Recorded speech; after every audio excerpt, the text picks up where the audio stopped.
Welcome, everyone. I'm Jeffrey Goodman, Director of Marketing and Development for the YMCA of Northwest Louisiana, and we're here at 318 Latino Studios for Shreveport-Bossier, my city, my community, my home. And we have a super special guest today. It's Dr. Gary Joyner. Glad to be here. Thanks, Gary. Great to have you. It's a good day to talk. Well, Gary, you are one of our community's foremost historians. Among numerous other things, you are the chair of the Department of History and Social Sciences at Louisiana State University. I just gave it up. Okay. So I can do more research. For 10 years, I was chair. And the author, this may be an incorrect number, but the author or editor of 38 books. That's correct.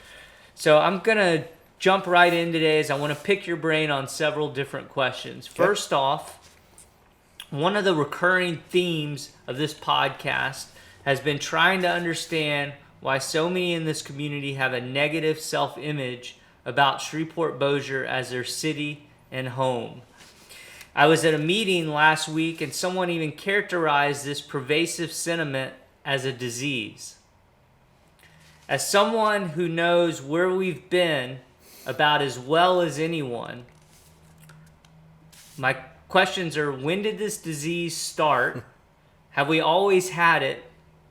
And what do you attribute it to? Well, that's a great question to start with. It started in the late summer and fall of 1873. Shreveport was hit with the third largest episode of yellow fever per capita in the history of the country.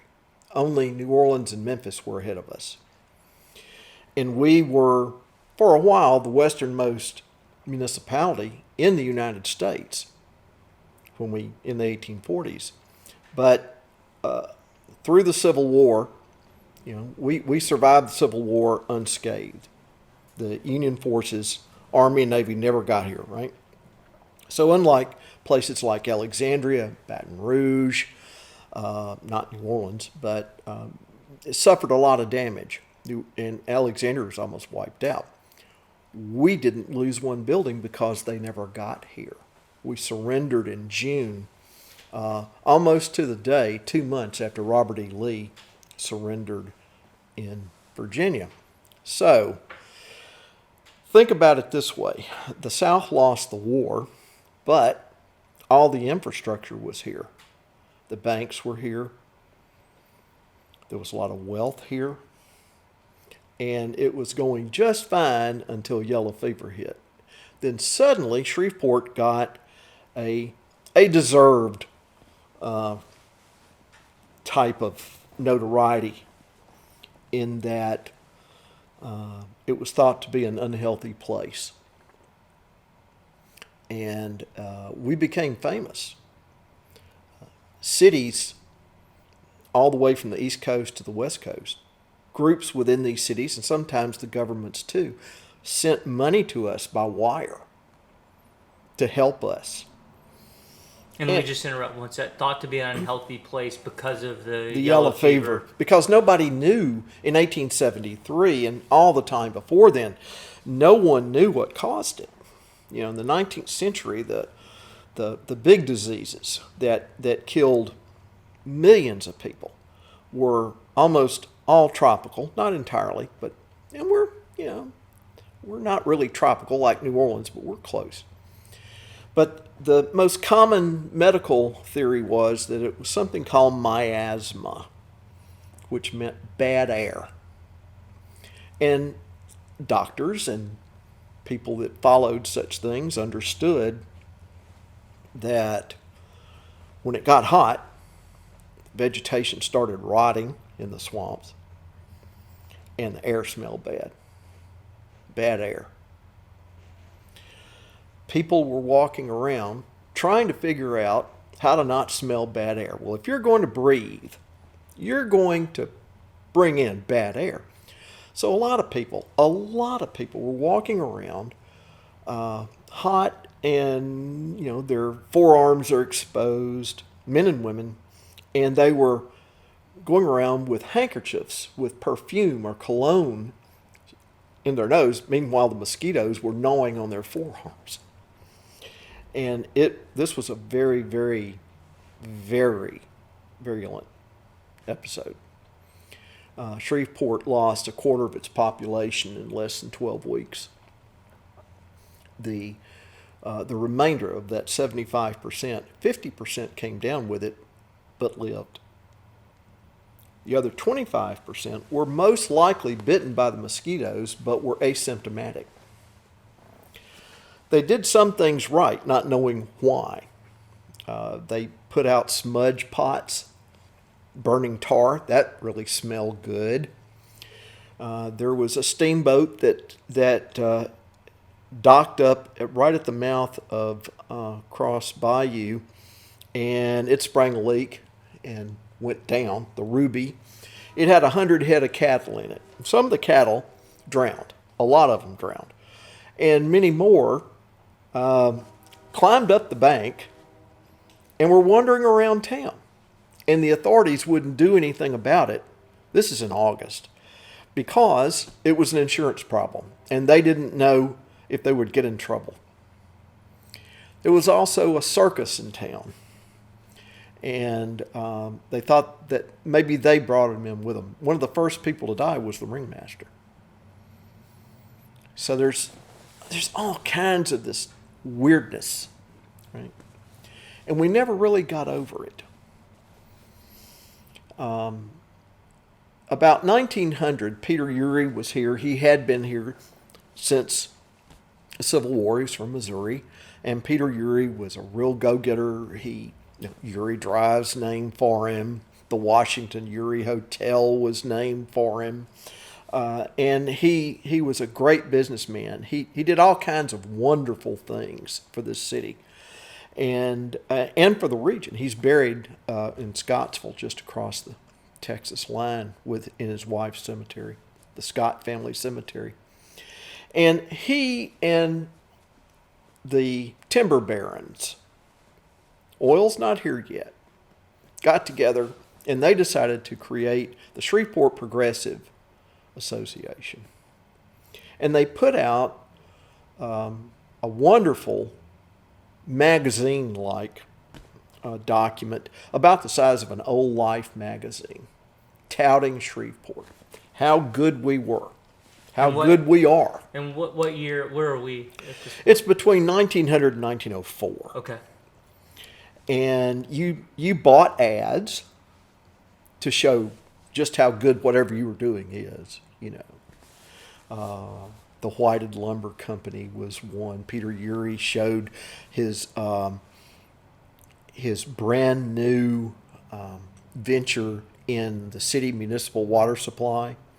We were the first city in the country to have chlorinated water because they thought at that time that's a way you can, if the fever comes back, the chlorine will probably kill whatever it is, And so, Walter Reed is after the Spanish-American War figures out it's mosquitoes. Now they can start looking at mosquito abatement.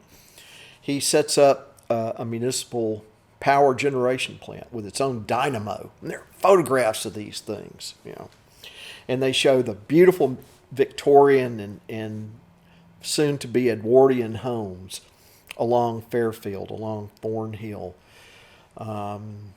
Great things. Just, some of them still exist, and they're all just, they used to be called painted ladies because they were so ornate. And some of them exist on Austin Place today. And that was sort of a high bump, working well. But Shreveport was still the second largest city in the state. Bigger than Baton Rouge because we had timber and they didn't. And then when oil came, the first overwater drilling well in the world was Caddo Lake. And so we had the Caddo Pine Island oil field and then Sligo in Bossier and a lot of money, particularly the people that had started out in timber, move into oil and gas.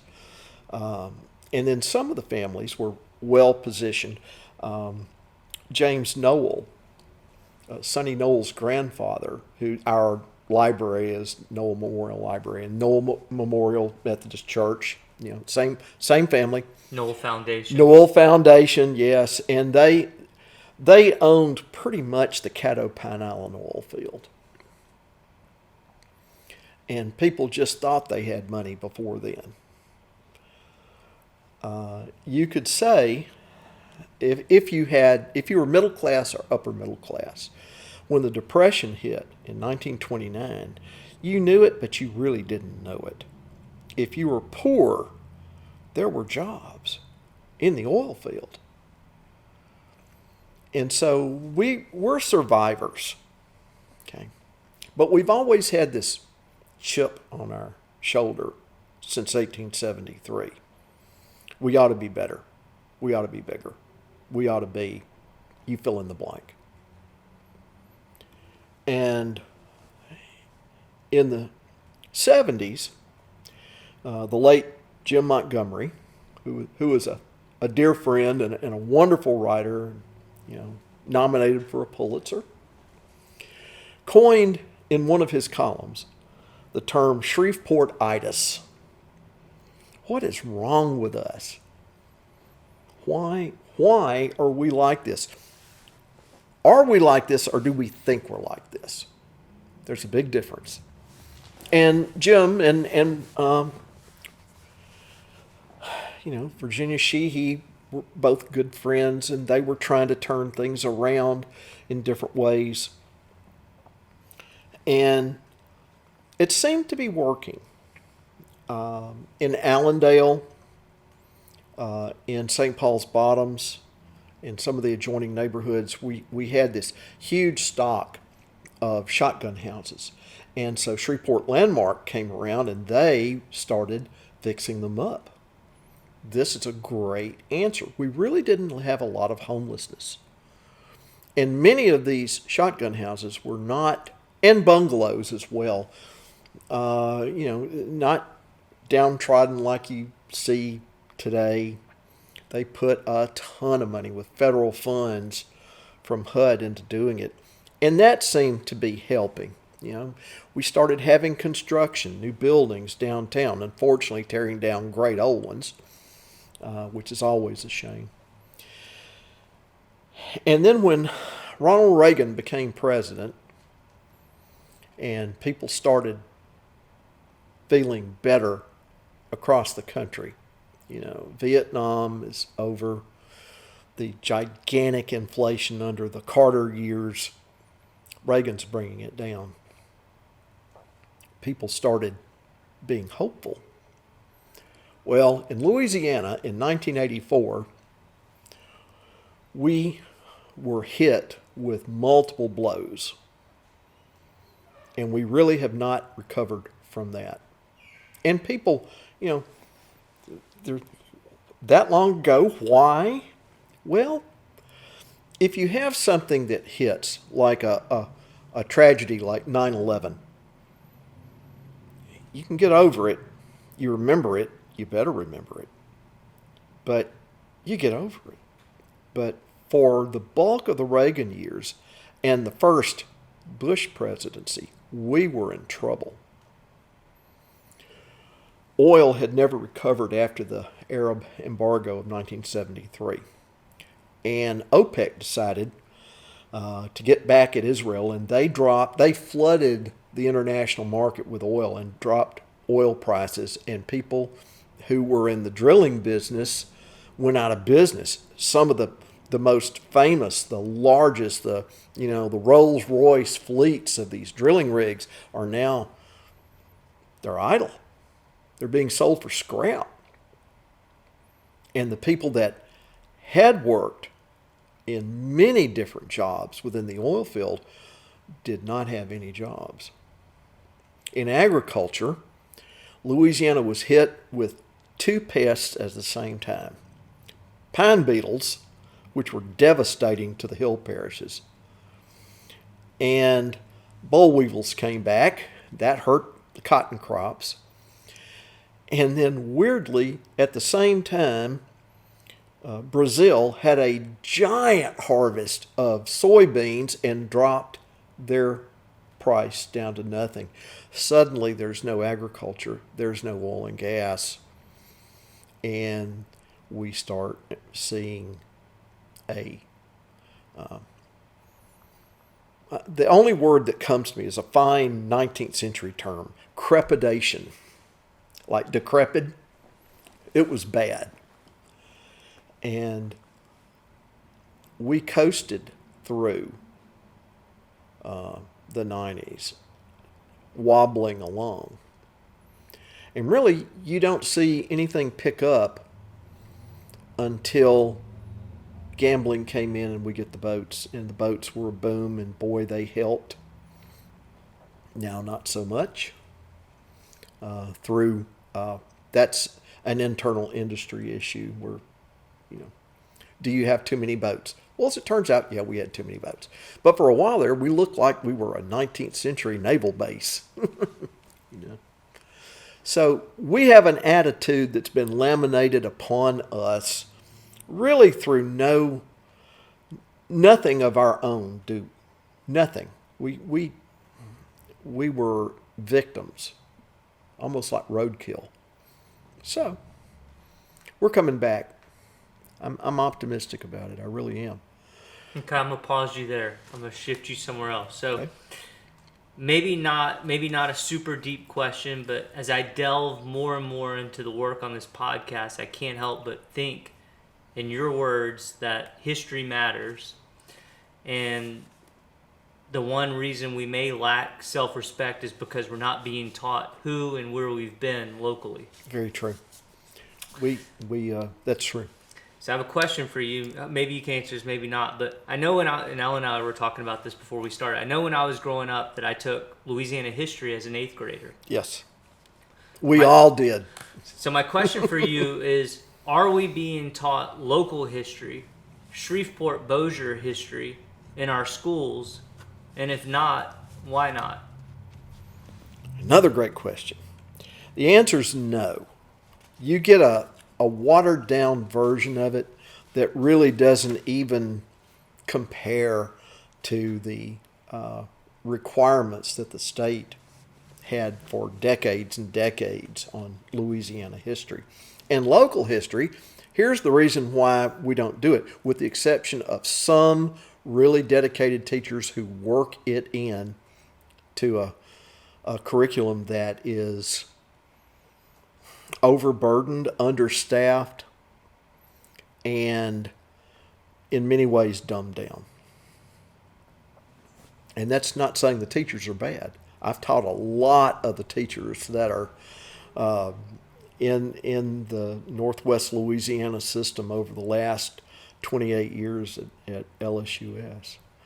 And when you start teaching to the test, whatever test it is, whatever milestone test you have to have, you are going to be more strict. You are going to have a time crunch.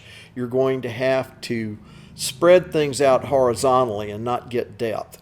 So I tend to refer to it as the old 19th and 18th century idea of a slow, lazy river. Slow rivers are wide and they're not very deep. And if you're trying to bring, as we should, lift everybody up, a boat lifts all hands, that kind of thing. That's great. But what do you do for the ones that excel? And what do you do for those that are curious? And what do you do for an educated populace that doesn't have the time when they're in school to study it? I can't tell you how many students I've had over the years, over the decades, who said almost uniformly, "Oh, I hated history." So the question I give back to them is, why? All those dates. Okay. Dates are markers. They're like ticks on a ruler. The great questions are the why and how. and who comes next. And historians are somewhat to blame for that, but not in the majority. There's two kinds of historians. They're the process people. Process people say Karl Marx was a process guy. I'm not saying that all of my counterparts that are process people are Karl Marx or Marxists, but if the shoe fits. And the concept there is if something happens, if there's a movement, is it more important that the movement takes place or that someone rose above the movement to make it work? And they're going to say the movement is more important. Then there's the biographers of I'm one. And back in the 1820s, there was a British, an English historian whose name was Thomas Carlyle. And he was really the first modern biographer, historian. Strangely, for a Brit, he looked at Napoleon as an example. Could the Napoleonic Wars have occurred without Napoleon? No. So it has to be a person rising above that whatever common denominator it is. And it used to be called the great man theory. And the process people of, that's all that romantic, crap. Well, no. Yes, it was done during the Romantic period, but since then, we look at people. Can you name one person who says that the presidency is the be-all, end-all of the United States? No. And we have good presidents, we have bad presidents, we have presidents that fit mostly somewhere in the middle. But when you talk about it, you want to look at a Washington or a Jefferson or a Lincoln. Do we really want to talk about Millard Fillmore? No. So to me, it's the person. If you don't have time to teach the person, you are going to hate the process. It's interesting. So, just putting you on the spot, I'm curious. My next question is... Go for it. Give me one of your favorite stories about our community's past that many people locally are probably not aware of. Oh, there's so many. I know. Well, there's so many. I think my favorite one is early on. If you're driving through downtown Shreveport, you're on Edward Street at some point. So, Henry Shreve names in the 64 blocks and 16 streets. He surveys downtown, and a lot of our streets are named for heroes of the Alamo because it had just occurred. Texas, obviously, is the Texas Trail. Milam is named for Ben Milam, right? Fannin, Travis. These are heroes. We always looked west. We never looked toward New Orleans except to sell our cotton. Edwards? Who is this Edwards guy? Well, it's named after Larkin Edwards, who was an Indian agent. Remember that the Caddo were considered to be a nation-status tribe, right? And to prove that, we have a treaty that gave us their land. And we told them, that's very fine, now get out of Louisiana.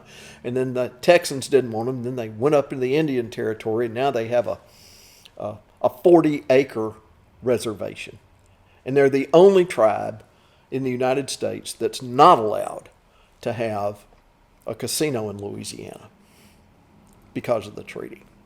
Okay, so Larkin Edwards is an Indian agent, meaning that he and John Sibley before him were the mediators. They were the translators. They were paid by the United States government to take care of the needs of Native Americans. Well, Here comes Henry Shreve, and he's a wheeler dealer. He often did things that today would, get him into a federal supermax prison. But he sure could get rid of logs in a stream. And he held 22 patents. And he had a very odd position as superintendent of the Western Waters. He actually had to write a report to himself to say how good he was. He only answered once a year to the chief engineer of the United States, General Graviot. And we've got some of his originals. There's one at the Corps Visitor Center where he says, if you just give me another $100,000, I'll give you another 100 miles of raft clearing. I can do it. And of course he was. A lot of men died while he did it. There's just lots of stuff about him. So he gets here, and he runs into a problem with a guy that's already here. There's already a federal post office at Stoner Hill. Jim Coates Bluff. I know you talked to Jan Soul, and thank goodness for Jan, because he's bringing everything back. That's wonderful. And so Shreve didn't have to, but he took Wright Peninsula from the Bossier side and cut a canal through it. He cut many canals and made it Wright Island. But the reason he did it was then it made Jim Coates 3/4 of a mile from the river, and he's on stagnant water. So there were people that did not like Henry Shreve. Among them was Larkin Edwards, because Shreve wanted to get rid of all the Indians because he saw all this potential land that he could sell or he could use on his own right. Henry Shreve never lived in Shreveport. His camp was at the mouth of Cross Bayou. And even though he had business partners in the Shreve Land Company or the Shreve Town Company or the Shreve Company, depending on what sources you read, and he laid out the downtown. He didn't live here. He got so mad at his partners, and they got mad at him, that he left in a huff and went up to St. Louis, became the harbor master, and he's buried in Bellefontaine Cemetery. Okay.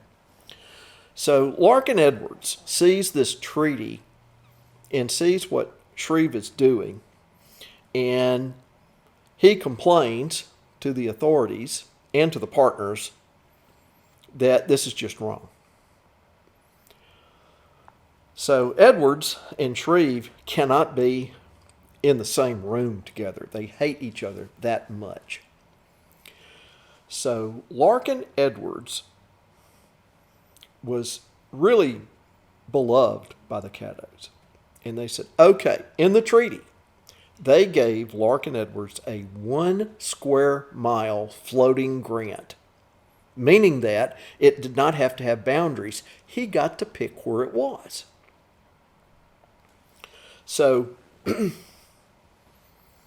just to get back at Shreve, he decides he wants it in a diamond shape on the plateau, which is now downtown. And Shreve was probably close to having a stroke because everything he had done is now going, south. And so there is a sale from the partners granting Larkin Edwards $5,000 for this 1 square mile, which was a lot of money. And Larkin Edwards said yes. Then he said, I want to retain some place to have a house. And they said, well, we've got 64 square blocks. You pick one. And he waited until Shreve said that there was one block that was dedicated for the public good, meaning that's where the courthouse would go. This is before we had a courthouse. This is before we had Caddo Parish. It's where the courthouse is today. Block 23. That's the one he picked. And not long after that, Shreve left. So Edward Street was named for Larkin Edwards. You can still see it on the original surveys, and it is almost all of downtown. And it goes across I-20 to the south to the north edge of Highland. And against Shreve's desires and... Oh, yes. The funny thing is that we have the 35 Caddo chiefs, none of them were literate in English. And so they all marked their names, which was written down for them phonetically with an X. And then Tarshar, the head chief, the Zenichi, as it was called, he has a big X. And one of them is everybody got a copy, right? And it's at the exhibit museum, which is a fabulous thing. For years and years and years, it was on the inside door of Ashley Sibley's bathroom at his house. He was a wheel, and he was also at the exhibit museum, and that was his reading material in the bathroom. He would read the Caddo Treaty. Wow. I've never seen it. I need to go see it. Oh, it's wonderful.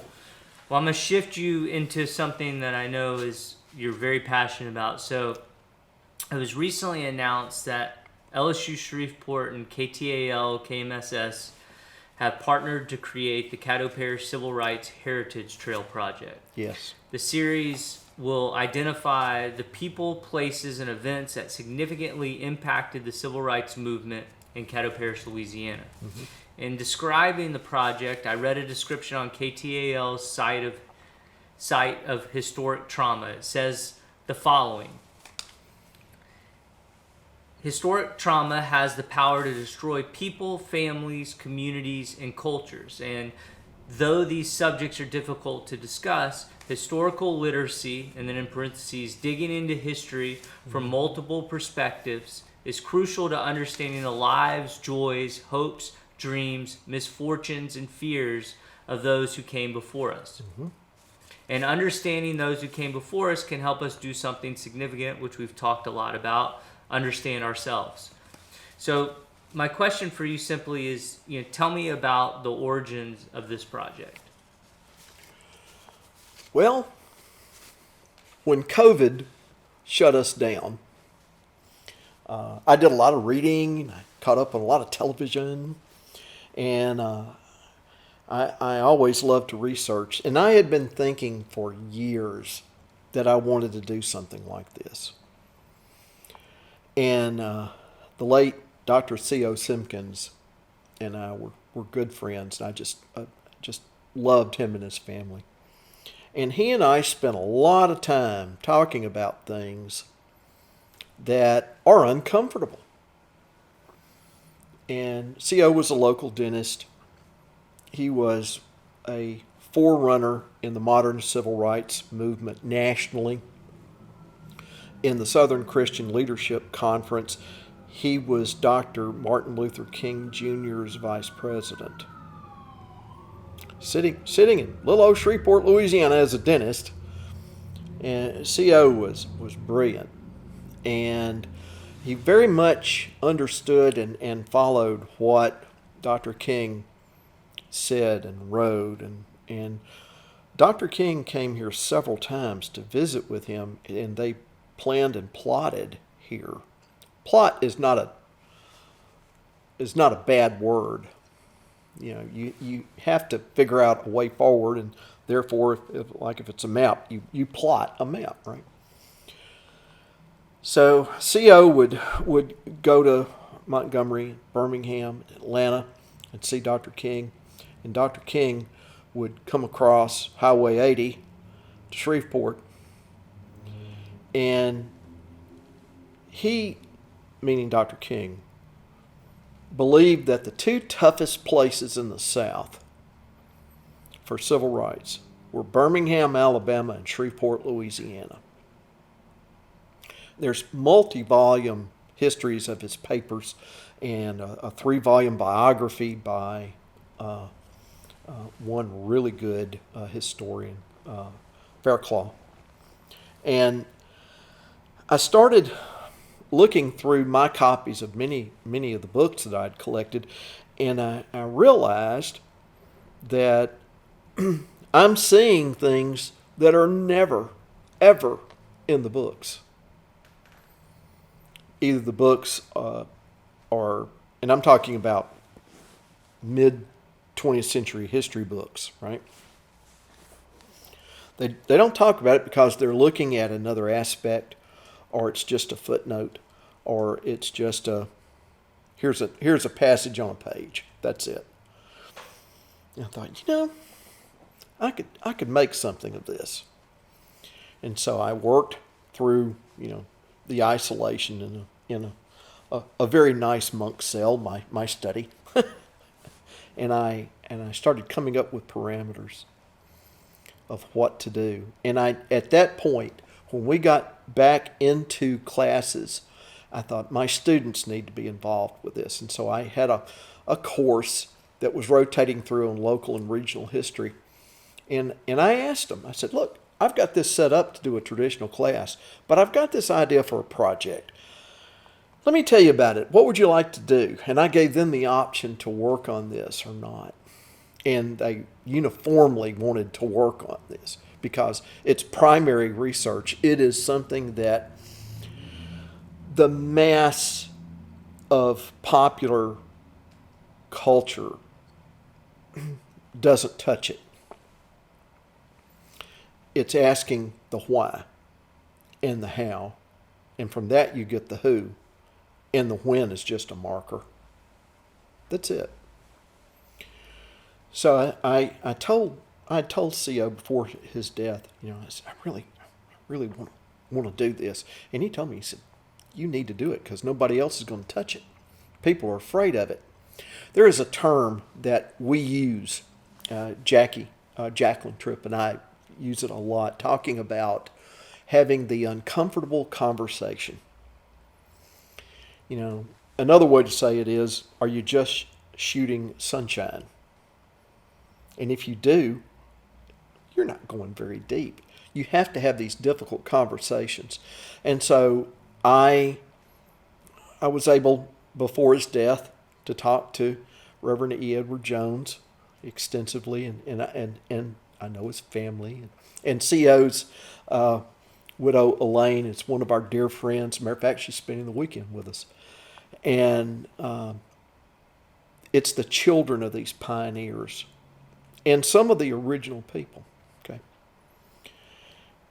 And the more my students, since then other classes, the more that we started working on it, the more we realized that it's sort of like raking leaves in your yard in the fall.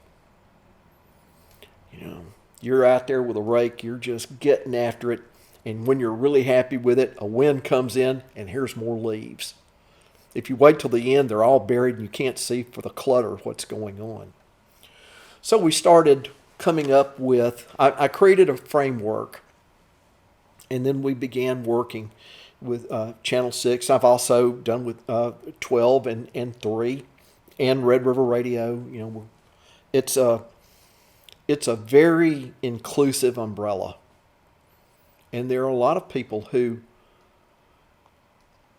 participated on one side or the other, because it's a two-sided issue in Shreveport in the 1950s, 1960s, and 70s, and 80s. And I decided to do two things. The first is I want to look at Caddo Parish alone in the national movements and then what was happening here. And I wanted to start with VJ Day, the end of World War II, and go to the November presidential election of 1992. Now, it sounds sort of like arbitrary endpoints, but again, remember that dates are just tick marks. Since Clinton's election, we are in the post-civil rights era, where people that are looking at it, people that are in business, people that are just living their lives benefit from the movement. So I wanted to see how the movement started and what we did on it, did in it, and did against it. And the first rule that I set up is that we're not bashing anybody. This is not an anti-police, it's not anti-government, it's not anti-anybody. But whoever participated, pro and con, for and against, needs to be heard. And we need to find out why. And there are some figures in Shreveport history that are, the Brits call a pub game where you set up something like a bowling pin to knock it over. It's called an Aunt Sally. And we've got some Aunt Sallys. The Everest, at the top of the peak, it's George Dartois, who was the Commissioner of Public Safety. But even Dartois had, what made Dartois Dartois? He was a former Marine. He was born in Cedar Grove. He went to school here. And he was a dyed-in-the-wool anti-communist. Well, anybody who's in politics and anybody who's a patriot is going to say, well, I'm not for communism. That's Karl Marx. That's Lenin. Well, that's true. And remember that in the 1950s, we're at the height of the Red Scare. We saw communists everywhere. And when Eisenhower was president, Congress was moving even further to the right than he thought that it might. It's like people are trying to get over, and this is a hard concept to latch on to, but trying to get away from Roosevelt and Truman. They felt that society had moved off center to the left, and it's time to come back, because that's probably why we've got communists here. And we've got the atomic spies. And, everything we seem to do, the Russians have it very quickly. And so there was a communist behind every corner. Dartois was a rabid anti-communist. And Congress decided for a brief period in the 1950s that the NAACP was a communist front organization, because as they worked on civil rights, government on all level, I'm talking about from dog catcher to president, is thinking that they're talking about stuff that really doesn't, follow what we were taught. And so they were outlawed. And new organizations with the same people came up like mushrooms. We had a big one here that Dr. Simpkins didn't start it, but they let him take it over. The ministers were afraid to death.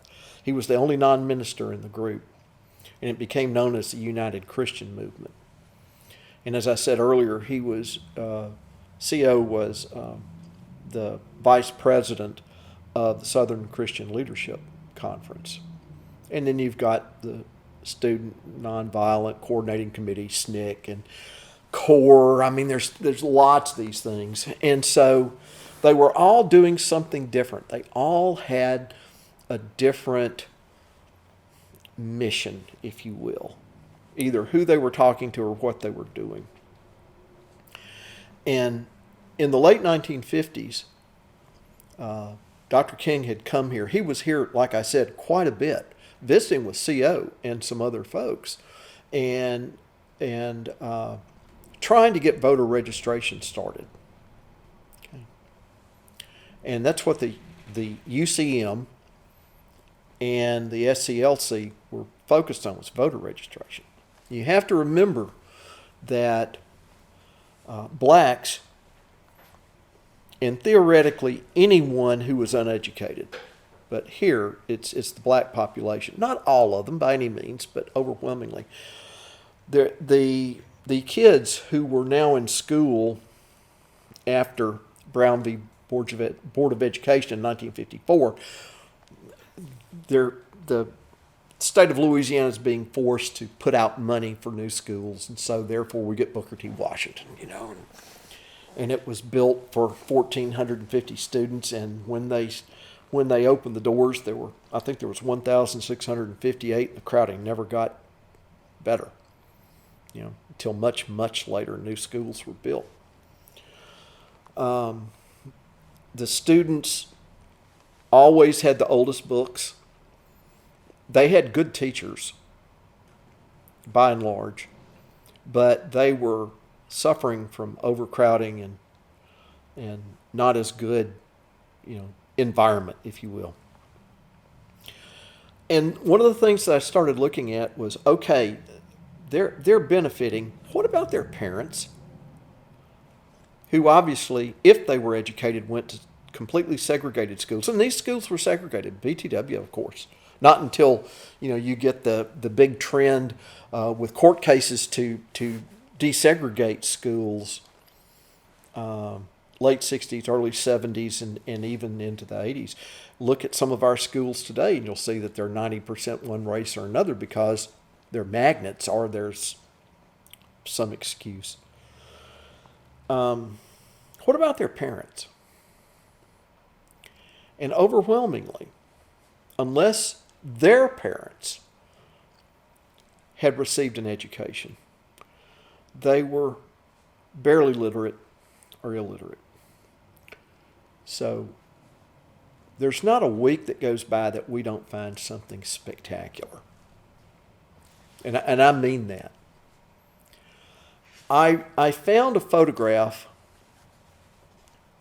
of Bobby Kennedy, Robert F. Kennedy, who was Attorney General, and Dr. King and C.O. Simpkins in Bobby Kennedy's office in D.C., at the Attorney General's office. Somebody took the picture, probably somebody from the SCLC. And I thought, I got to have a good copy of this. I've got to have a good copy of it. And I couldn't find one. There was one in the Sun, and it was just barely legible because the Sun news, Shreveport Sun, never printed on good paper, and it was tough. So I thought, okay, being the intrepid historian, I called up the John F. Kennedy Library where Bobby Kennedy's papers are. And I said, I'm looking for a photograph, and I know you must have a copy of it. And I told them what it was, and they said, give us about 10 days. And I got a great response back that says, we don't have it. And I was crestfallen. However, we found another version of it. And it's in a workbook, and it's in the Smithsonian Museum of African American History in D.C. Here's a link. And it's a great photograph. It's a great version of it. But I was floored when I saw what it was in. It's in a 1960, late 61, early 62 workbook, citizenship workbook, to get past, you can't get past a poll tax, but you can get past the literacy test. Although there were questions nobody can answer. I'm proud to say that I took one of the literacy tests and I failed because the questions were, how many bubbles are there in a bar of soap? How high is up? That kind of thing. You can't answer that. But here's this 30-page booklet, and they would have organizers that came out of Montgomery, and they would go to churches in usually urban counties, because you couldn't shut down a meeting in a church. I mean, that's in the Constitution. You can't do that. Separation of church and state.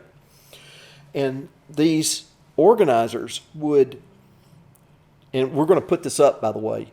We'll put the whole workbook up so people can see it. Yeah, I'd love to see it. Oh, it's amazing. There's only one copy that we found. Only one, because it's ephemera. It's not meant to last. And it starts out with saying, the Bible and you. Because you're in a church, and you're grounded. You're doing God's work. You're learning to be a better citizen. By the way, you're a first-class citizen. You're not a second-class citizen. You have every right of everybody else. And then it teaches these people, remember, who have little or no education. You know, here's what you do. This is how to have a conversation and be polite. This is how to talk in an educated manner. This is how to have a polite conversation with a politician. This is how to write a friendly letter. This is how to do simple arithmetic. Here's more advanced arithmetic. Here's how to fill out a mail order form. Here's how to send a money order, because they had never done it. And it teaches them vocabulary, and it shows them how to write. When I was a kid in the primordial past, above the blackboards on the second grade, we had a strip of letters that showed cursive how to draw letters, capital and lowercase. It's all in there, and you had to do it. They showed you how to make change, how to protect yourself instead of somebody, saying, yeah, this is what it is. Here, no, Now you can deal for yourself. Here are people who have gone before you that were heroes to the blacks. The first man to die in the American Revolution was Crispus Attucks at the Boston Tea Party. The first gunshot killed him. He talked about just iconic figures that followed along, like Harriet Tubman and other folks. There's a preface by Dr. King, and there's also a pretty good sized article on why nonviolence works. And Dr. King was an adherent of Mahatma Gandhi, and he talks about it, but it's always in the third person. Dr. King, although wrote a lot of this, does not say, I did so-and-so. It's the third person. Dr. King,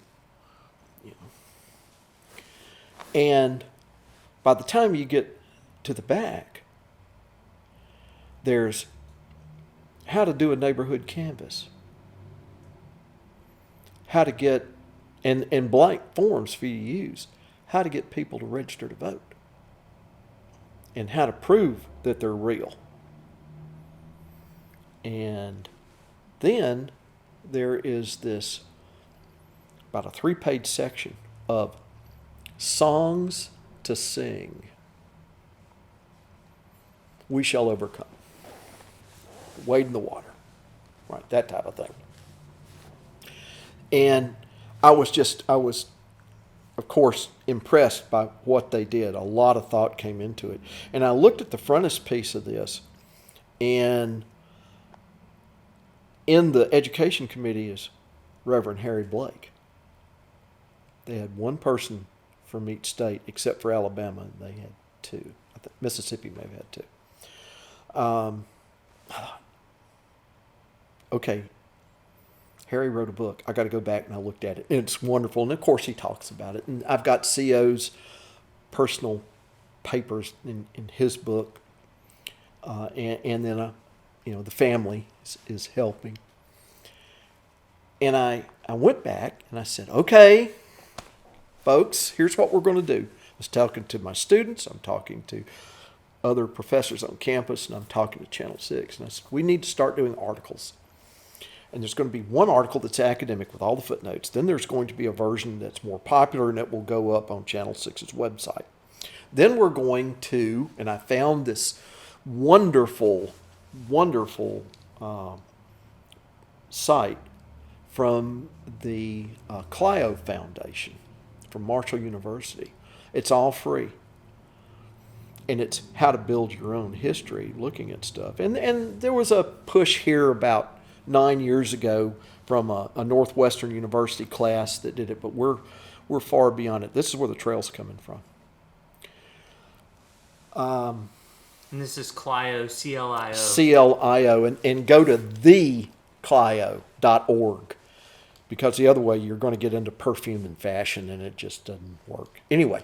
Yeah, that was actually my next question. Tell me about the Clio app Clio. and what's the best way to follow the project. Just go into it, and you can download it on your computer. You can download it on your iPhone or your Android.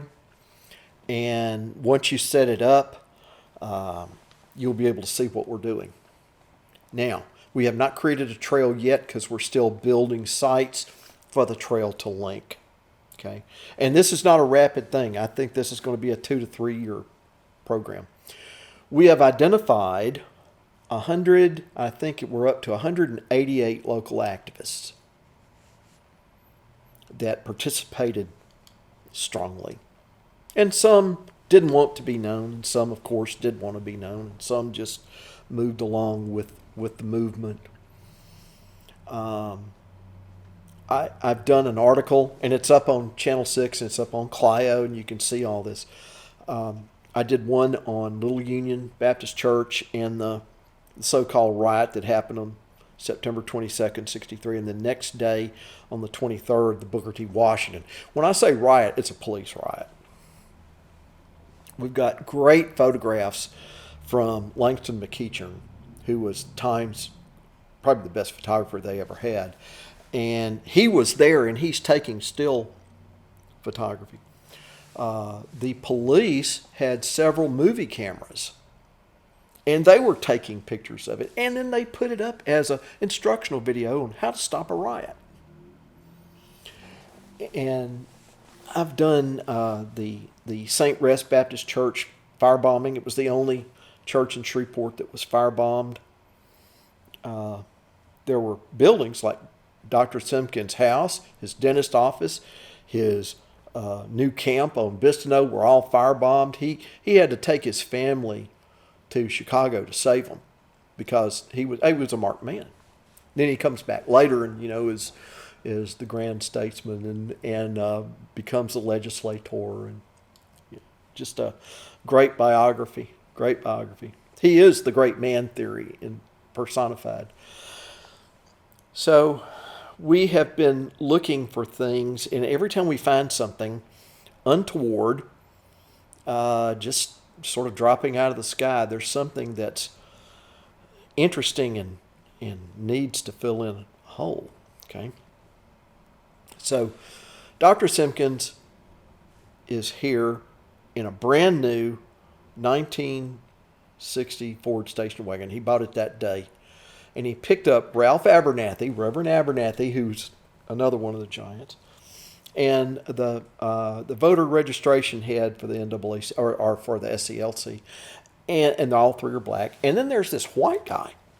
I'm going, okay, well, I'd never heard of this guy. Where did you come from? Why are you here? What are you doing? Well, Willie Burton was one of our great historians, and Willie and I were again, good friends, and we worked on stuff together. But sometimes you look at something like a police blotter, and they weren't really interested in how legible things were. And so he wrote this white guy's name down as Gay Caravan. Well, Google Gay Caravan and see if you found a guy. A specific human. You will not.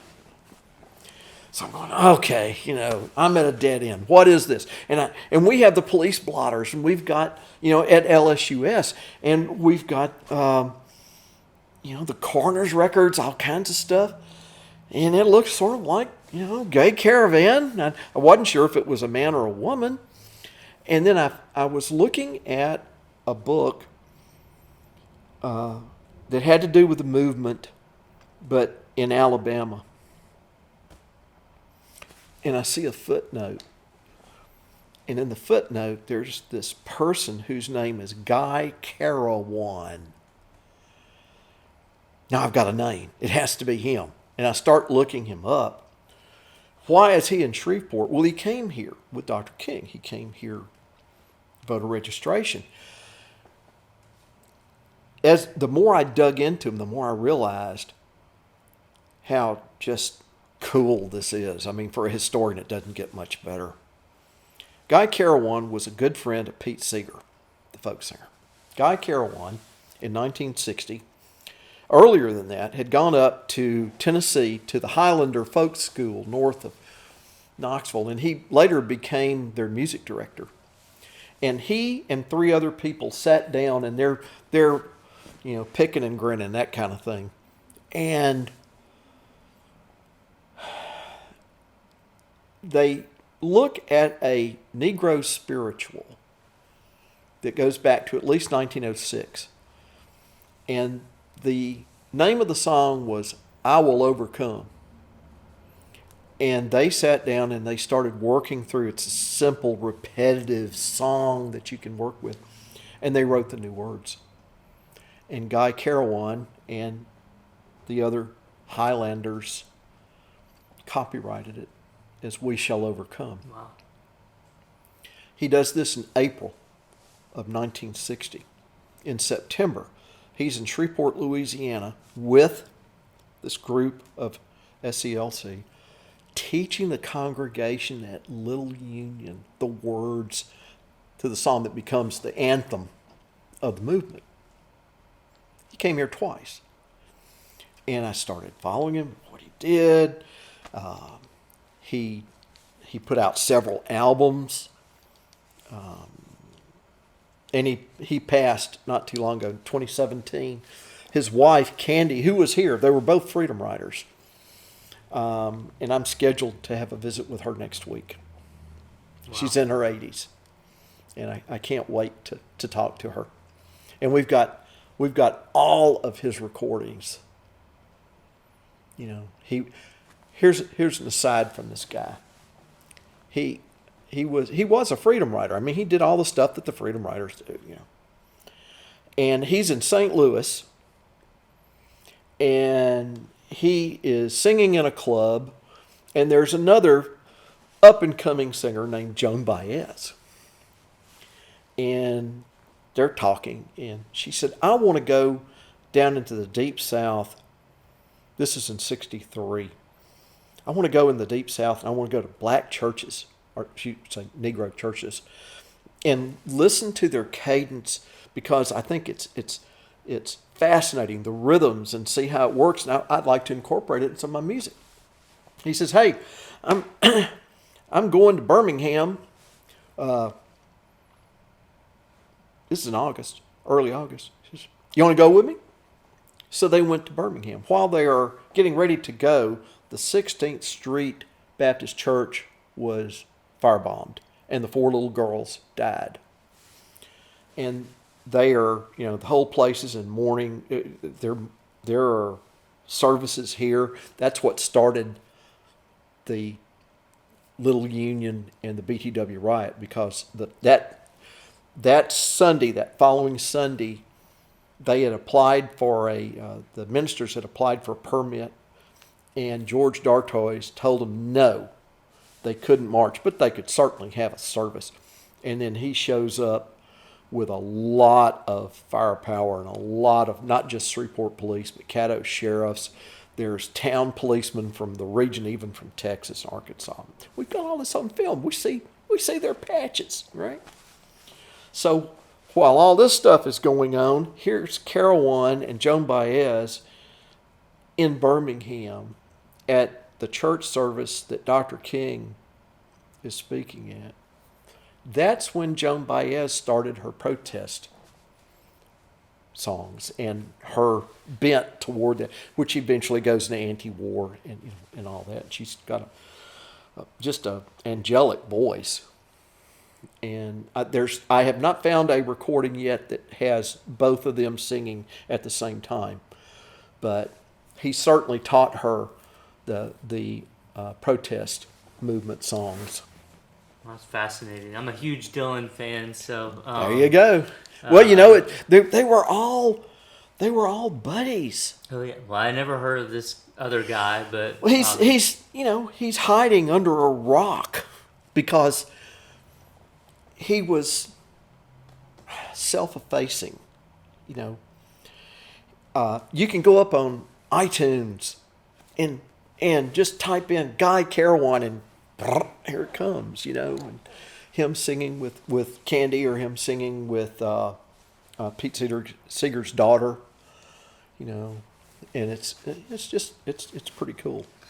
Well, Gary, those are my set questions for you. Is there anything I didn't hit today that you feel we need to cover? I think it's a great start. We can do a lot more. Well, I look forward to following everything as it unfolds. What I've seen so far has been fascinating.